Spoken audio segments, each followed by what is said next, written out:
right to questions. No, just whatever y'all want to talk about. Y'all got work to do, I know. If you guys can't just raise your hand, we'll get a microphone to you. I know you talked about starting the job now so you could kind of train for basketball.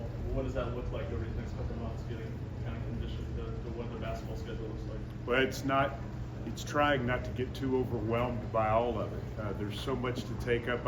I've done basketball. I've had a chance in recent years to do a lot of state tournament stuff to kind of keep the skills there. I followed Bob back when he did the Lady Vols before Mickey Dearstone became Bob's backup. I was Bob's backup, so that was really where I got started doing it. But it's just about flow and preparation. What sorts of sheets do you want to use to be able to keep up with all the information and the stats that are most important, and just sort of learning the philosophy of kind of what are the most important things that you use in a basketball game. I've done a lot more baseball and I've done a lot more football. And so those things, kind of the flow of it, you understand, the know-how, that's what I need the most work on. That and the pace and making sure I know all the rules, and I got a lot to learn, but that's okay. I'm excited to do it. Mike, I'm sure you've done a lot of reflecting in the last week or so, just working under John Ward. I mean, how much have you kind of reflected on some advice that he gave you, and how much will you kind of apply what you learned from him to this next chapter?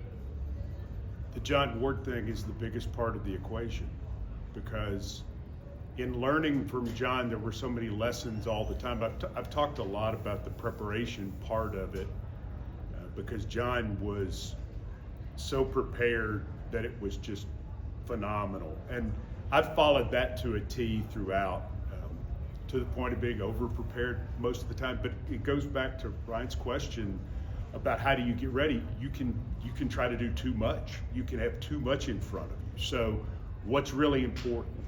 The thing that John did that was so big towards his preparation and his thoughts for us, when we were giving scores, like when I was part of the Big Orange scoreboard, if there was something going on that potentially affected Tennessee, say at the end of a basketball season, say you're playing the 17th conference game, and it would help you if Mississippi State won, he would want you to give the Mississippi State score every break, because he knew that's what Tennessee fans wanted the most. And that philosophy about create a broadcast, create different content type products that appeal to where people are, where they live, and how they follow it, that was the thing he did well. His secret is his connection was there in every way, because he was most interested in hitting that. Sounds really, elementary, but John never forgot the thing was the thing, and the thing was the fans, and that's why they listened and that's why they followed it. So, I could give you 6 hours on what John Ward would think about everything that he said out loud, and then the things that we watched him do that we've all stolen from him over the course of our careers. I admit it. We'll go back off the page. Hi, Paige. Hi. How much would you say things have changed since the last time you were here, and then now be serving a fan base that is very loud and loyal? Well, the fan base hasn't changed. The fan base is larger, but Tennessee is a place like no other. There were several people that I worked with in Nashville who, when 30,000 people showed up in Columbus a few weeks ago, they're like, well, that's just crazy. I said, come on, really? That's who they are. I was there in 1985 for the 86 Sugar Bowl when we took over New Orleans. Miami's playing for the national championship, and it was 95% Tennessee fans down there. And for years afterwards, everybody in New Orleans said, man, we hope Tennessee makes the Sugar Bowl again, because there was just nothing like it. There is nothing like this fan base. There is nothing like this passion, and I want to be a part of that. What's changed? Knoxville's changed a lot. I've been gone for 27 years. Really enjoying what I've seen of that so far. What's happening on this campus is crazy. Just had somebody who's close to me, their daughter got in school here, and they had a party because it was her dream school. When I was coming out of high school, people didn't call us the dream school. You got in because you basically got in, and now the university's a bigger deal. Everything that goes on here is a bigger deal, and the excitement around it is just catching.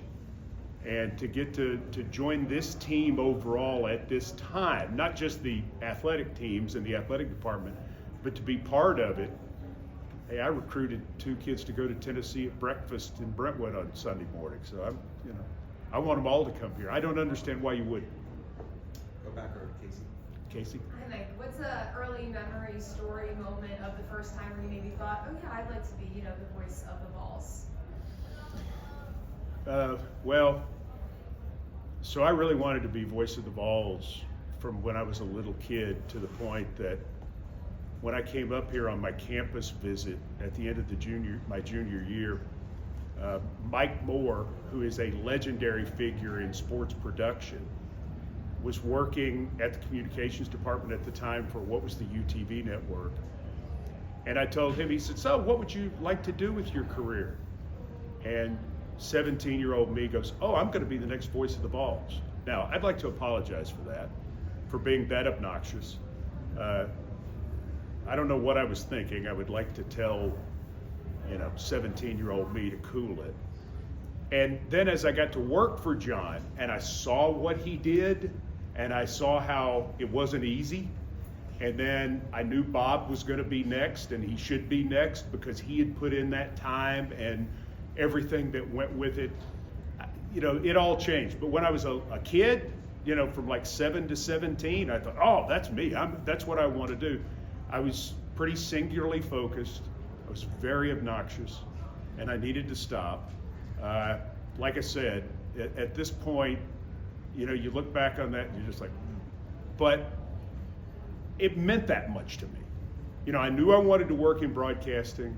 I knew how much I loved Tennessee. I knew how much I loved SEC, the college experience, and particularly with the CFP now and everything that goes with it. There are elements to it that make it a more exciting overall, college football in particular, a more exciting sport to be a part of. So I'm thrilled to be here and excited for what all we're going to try to do. We've got a lot that we've got to build on from the tradition that's here.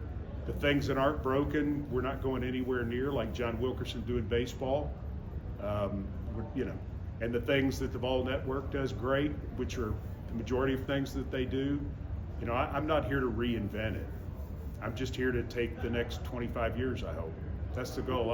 I want to finish in year 100 of the Vol Network, so that would be the goal. We'll go front row next. Let's start first with the ring of Ben. Mike, you've obviously had a lot of success or not just success, but a lot of support from Tennessee fans for many years. But the last couple of weeks, what was it meant to you to see that they're outpouring support for you, and what it's meant to them to have you come back and be the next voice? I've told the story that I was nervous about all of it from the standpoint that I called friends and I said, okay, if I take this job, how do you think they're going to react? And my friends were, pretty level-headed. They said, okay, I think it'll go well. It's been a little beyond what I thought it would be. And being out to breakfast last Sunday morning after the snow in Brentwood with my mom and my brother and nephews and sister-in-law and my family, just talking to people in public about it, for the first time, it was just really so great because I think they understand what Tennessee means to me. And so they've been congratulatory from the standpoint that they're like, we know this fits into your story in such a neat and a special way. I've never been shy about my history with John Ward. I've never been shy about, being partial to WUTK, spending time with them and trying to help in any way that I could, because that's the place I really got started, and I believe we have the best campus radio station in America. And I've sent people to go to school here just because that's a place you can get started. So all of that sort of put together with the fact that it's an incredible career opportunity. I mean, Tennessee's one of one, period. I mean, this is Tennessee. And when you look at the scope of what we are in so many different sports, I don't think there's anything like it. So the people's kindness towards me has really been the cherry on top to this entire experience, because you don't ever know, you don't know what to expect. And being in the midst of 3-14, I was kind of cowering a little bit anyway. So you're kind of fearing the worst when you're going through that. So to have this go so well, for a multitude of reasons, was extra special. Kind of similar question to Ben's, but on the opposite side of it. What's the outpouring of tribute and support from both Titans fans and the organization as a whole meant to you last week? What was so meaningful to me was the phone call that I got from Amy Adams Strunk and Kenneth Adams IV, and what they had to say to me about going forward with this opportunity, being happy for me, knowing that this meant something to me in a different way, both personally and professionally. And I was nervous about that because the Adams family was extremely good to me. Bud Adams was wonderful to me. Everybody with the family has always been really good to me. And at the very basic level, I mean, they gave me a chance when I was 30 years old. They put me in a position where I could put a roof over my kid's head and, you know, pay for groceries and things like that. They gave me a job. They gave me a life in that way. And they gave me a chance to travel all over the country and see NFL football games. And so their opinion of me matters. And that phone call made last Thursday so much easier, because it was so hard to walk away from that organization that you've sort of poured your heart and soul into over 30 years. I think most people would say they could probably tell I'm into it. And when I'm into it, I'm into it. And I was all in for 27 years. The same way I'm gonna be all in here comes, you know, August 30th in Atlanta against Syracuse. So them saying go forward and prosper meant the world to me. And the fans have been, who were always very supportive, have been very kind as well. And so that's, I mean, it's still hard.